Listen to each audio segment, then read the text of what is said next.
Assalamualaikum warahmatullahi wabarakatuh. Alhamdulillah. Alhamdulillah rabbil alamin. Wassalatu wassalamu ala asrafil anbiya'i wal mursalin Sayyidina Muhammadin wa ala alihi washabihi ajmain, amma ba'du. Allahumma rabbana lakal hamd taqiyyimus samawati wal ardi fiin. Allahumma shalli ala Muhammad ala Muhammad. Kita masuk di kajian Al-Quran secara tafsiriyah. Adapun surah, kita masih surah Al-Hujurat di ayat 6 sampai dengan 10. Ya, saya minta teman-teman mungkin bisa memberi tafsir tentang ayat yang kita bahas, karena ini sangat relevan dengan kondisi sekarang ya, di mana media sosial begitu semarak dan ada petunjuk Allah Subhanahu wa taala 1400 tahun lebih yang lalu. Ya, mari kita bahas secara bersama-sama. Tafadhal. أعوذ بالله من الشيطان الرجيم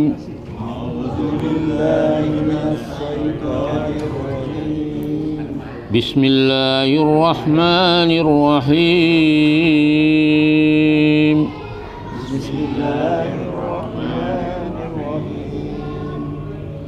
يا أيها الذين آمنوا إن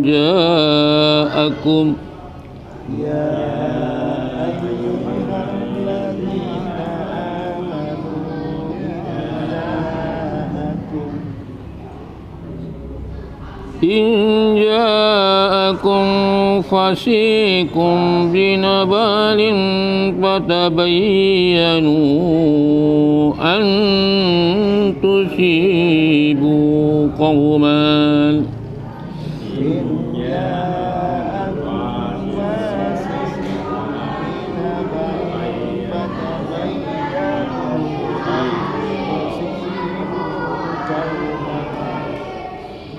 بجهالة فتصبحوا على ما فعلتم نادمين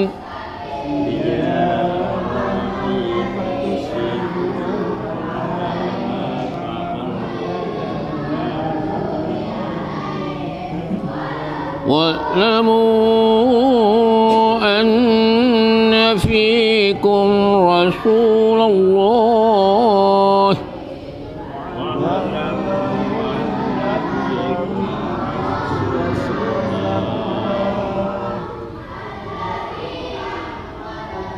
لو يطيعكم في كثير من الأمر لأنتهم ولكن الله حبب إليكم الأيمان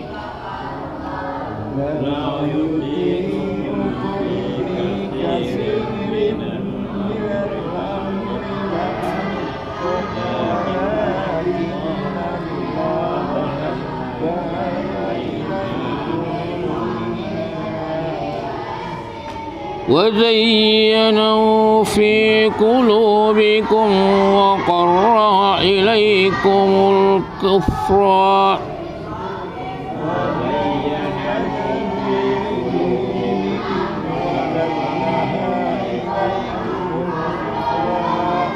والفسوق والعصيان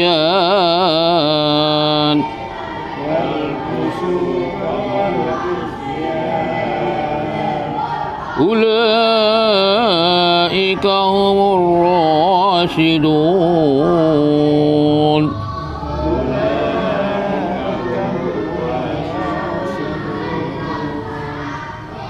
فضلا من الله ونعمة والله عليم حكيم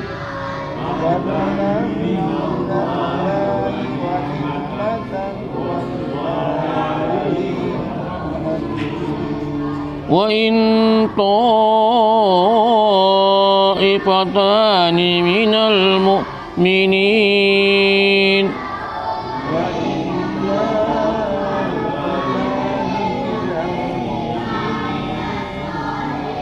من المؤمنين اقتتلوا فأصلحوا بينهما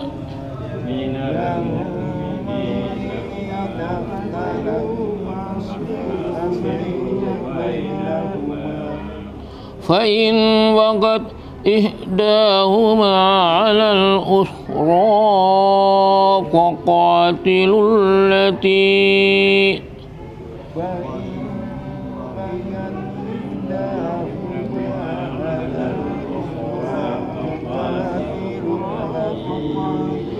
تبغي حتى تفيء إلى أمر الله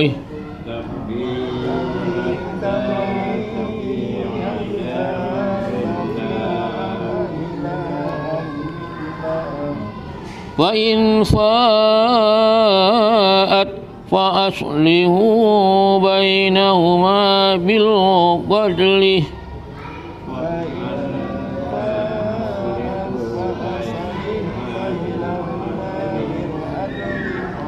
وأقسطوا إن الله يحب المقسطين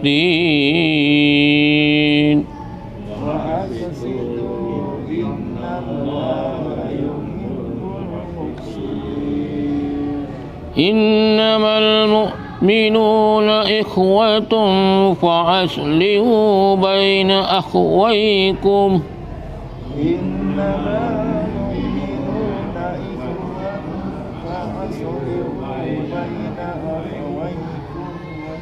واتقوا الله لعلكم ترحمون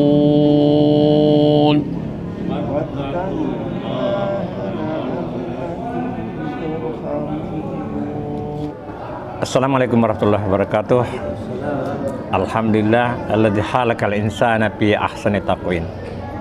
Allahumma shalli ala Muhammad wa ala ali Muhammad.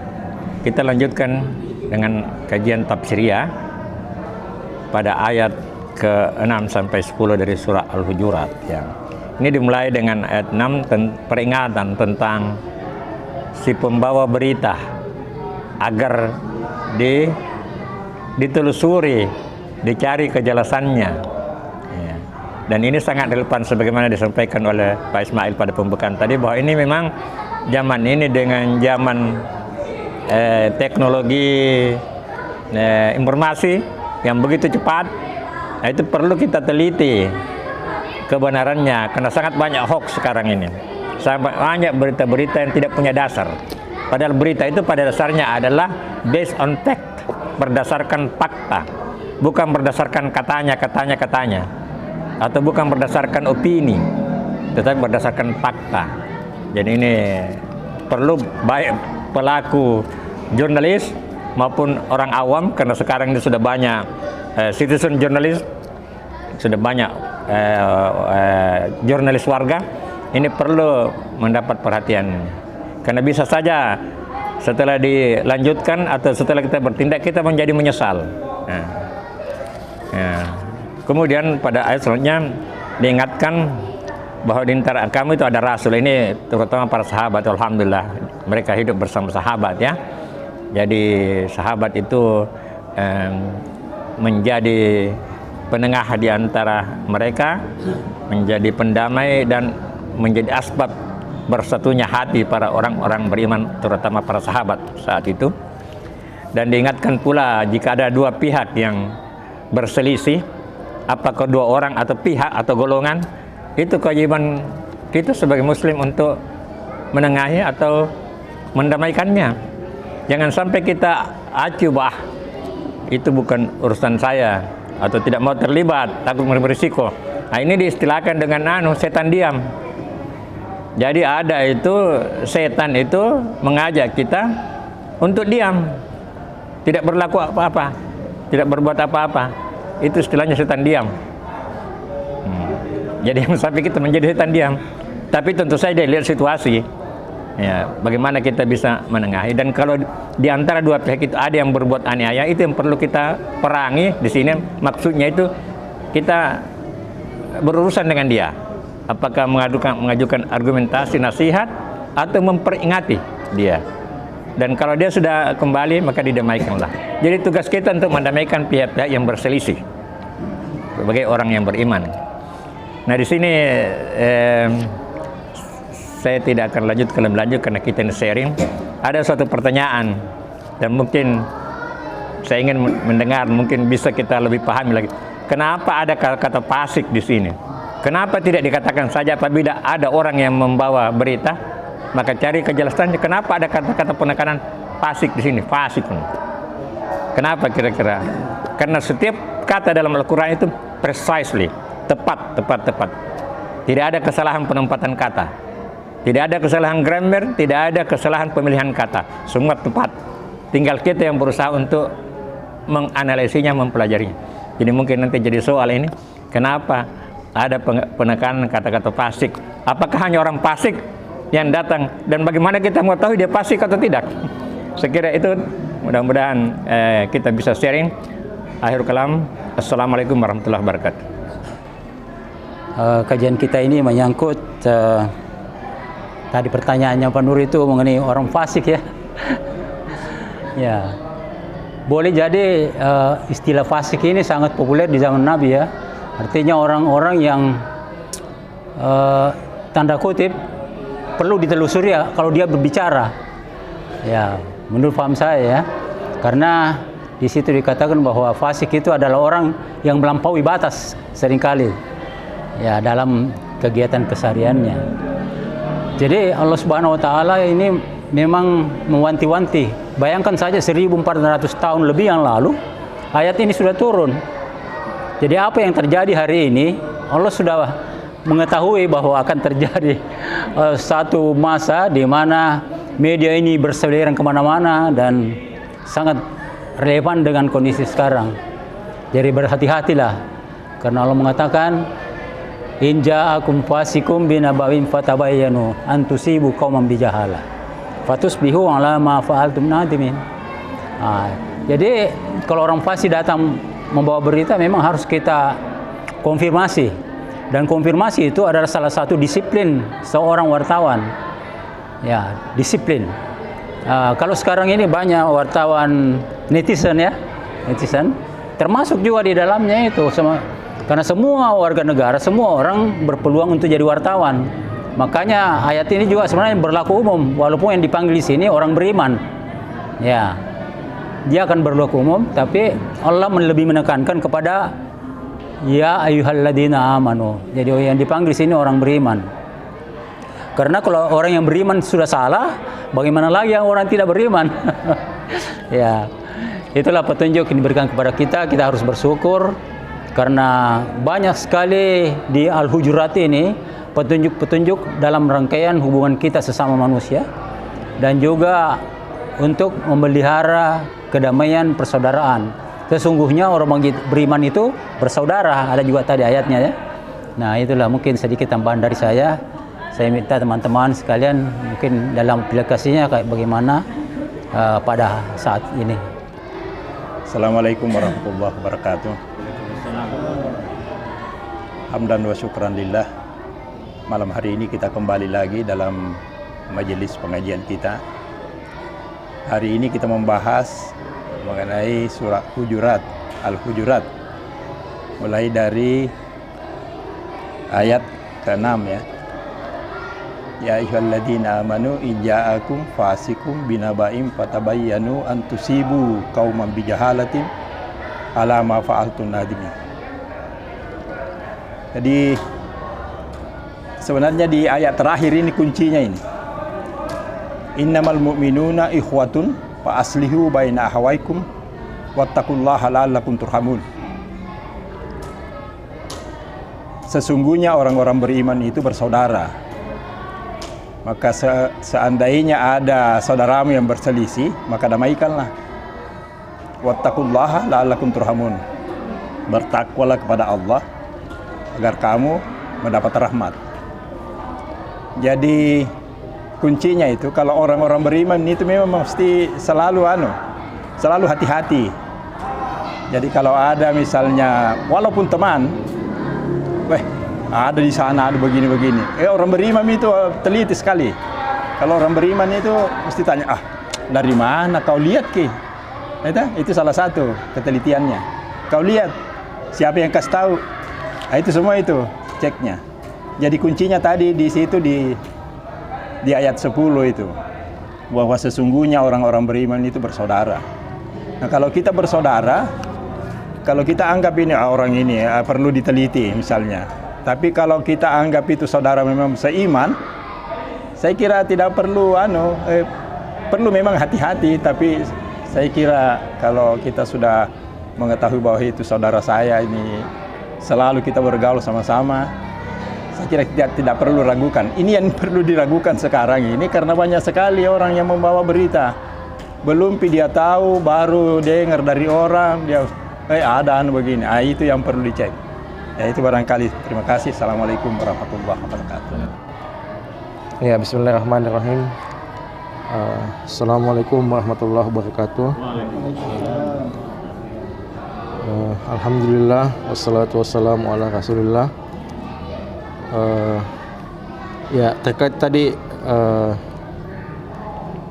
pembahasan surah Al-Hujurat ayat 6 tadi Pak itu, bahwa ketika ada seorang fasik membawa suatu berita, maka periksalah dengan teliti. Jadi saya tidak tidak menjawab yang tadi itu kenapa dimaksud fasik. Cuman saya teringat dulu kasus sengketa pilkada dulu yang sampai membuat kita terpecah sebagian kaum muslimin. Ya, karena salah satunya itu mengambil ayat ini, bahwa ketika ada disampaikan sesuatu, ya kalau menurut yang dipahami oleh sebagian kaum muslimin, bahwa apapun itu yang disampaikan, siapapun itu, fasik atau bukan,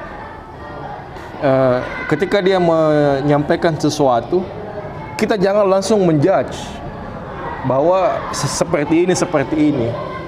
Tapi kita harus mengklarifikasi dulu. Maksudnya ini dia bilang seperti ini, itu apa? Ya, cuma kemarin ya kasusnya itu langsung kita menjudge. Ya, jadi sampai di pengadilan, sampai ditangkap ya, sampai berjilid-jilid kasusnya kemarin itu waktu Gubernur Jakarta. Nah, ini yang saya mau tanyakan sama Pak Ustadz, apakah memang seperti itu, bahwa setiap ada statement kita harus klarifikasi dulu. Jangan langsung kita memvonis seperti ini. Ya, karena ada juga sebagian kaum muslimin berpendapat bahwa kalau itu statement sudah nyata-nyata seperti ini, tidak usah lagi diklarifikasi. Jadi ada dua pendapat di sini. Ada mengatakan setiap statement itu harus diklarifikasi. Ada yang mengatakan kalau statementnya sudah nyata, itu tidak usah diklarifikasi lagi karena dia sudah nyata. Jadi yang mana di antara dua ini yang benar? Yang mana di antara dua ini mungkin menurut Pak Ustadz yang bisa kita ikuti? Ya, demikian. Wassalamualaikum warahmatullahi wabarakatuh. Jadi yang dikatakan tadi itu statement sebenarnya itu pernyataan seseorang, dan itu merupakan bahagian dari berita. Ya, kalau berita ada syarat-syaratnya. 5W1H itu ya, siapa yang mengerjakan apa, di mana dan kapan, itu jelas. Dan statement cara kalau kita mau verifikasi, kita tidak konfirmasi nilainya itu, tapi kita tanya kepada orang pada persoalan yang sama. Jadi bisa banyak pendapat di dalamnya. Nanti yang menyimpulkan itu penonton, bukan kita sebagai wartawan yang menyimpulkan. Karena kita wartawan tidak boleh beropini dalam menyampaikan satu berita, ya. Sebagai media, kita sebagai jembatan untuk menuju halayak. Nah itu, dan kita ada di dalamnya. Makanya tugas wartawan itu di pintu dia jaga. Apakah ini berita wajar disiarkan atau tidak? Kalau tidak wajar, dia palang di situ, nggak bisa lewat. Nah, makanya di dalam satu media itu ada timnya, ya, tim redaksi namanya. Ada kepalanya di situ yang menentukan bisa atau tidak disiarkan satu berita. Dan di ayat ini sebenarnya yang ditekankan itu adalah berita. Bismillahirrahmanirrahim. Saya tertarik tadi pertanyaan masalah orang fasik. Saya berpikir menurut ayat 6 ini, fasik itu artinya manusianya. Dia membawa berita. Bagaimana kita mengetahui bahwa itu orangnya fasik? Artinya dibedakan orang yang membawa berita dengan isi beritanya. Nah, ini yang saya berpikir bagaimana sekarang apa yang kita lakukan. Ada seseorang datang, apakah itu fasik atau tidak? Menurut pikiran saya, dia membawa berita yang benar. Terus kita sebagai audiens menerima beritanya, terus otak kita mengatakan dia fasik. Apakah kita tidak berdosa, tidak menyampaikan itu berita? Padahal ini berita benar. Nah, sebaliknya juga, dia memang fasik. Terus dia menyampaikan kepada kita. Saya pikir kita lebih baik diam, karena dia mensalimi kita. Dia memberikan suatu informasi kepada audiens yang berita tidak baik. Artinya dia mensalimi kita untuk menyampaikan kepada audiens yang lain. Tapi pertanyaannya tadi, bagaimana caranya mengetahui dia fasik? Nah, kembali ke secara keseluruhan bahwa ayat ini sebenarnya adalah ada ulama mengatakan bahwa ini surah akhlak sebenarnya. Ada ulama mengatakan ini ayat ini membicarakan tentang akhlak kepada Allah Subhanahu wa taala, akhlak kepada Rasulullah dan akhlak kepada sesama manusia dalam berkomunikasi.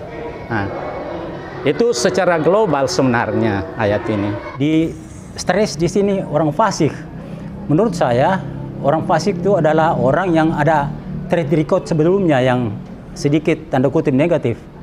Ya, jangan langsung percaya kalau orang seperti ini datang. Ya, konfirmasi dulu belum disiarkan. Ya. Kenapa dikatakan orang fasik? Karena bukan orang biasa, ya, orang-orang yang ada track record yang mungkin itu sudah sedikit kurang dipercaya gitu ya. Nah, artinya melakukan sesuatu yang berlebihan, ya itu pengertiannya. Nah, sehingga Allah menganjurkan supaya kita konfirmasi, menanyakan dulu tentang berita yang dibawakan itu. Nah, karena ini berita, makanya lengkap dia sampaikan itu, bukan pernyataan yang dibawakan. Ya, dia berita, ya lengkap datanya.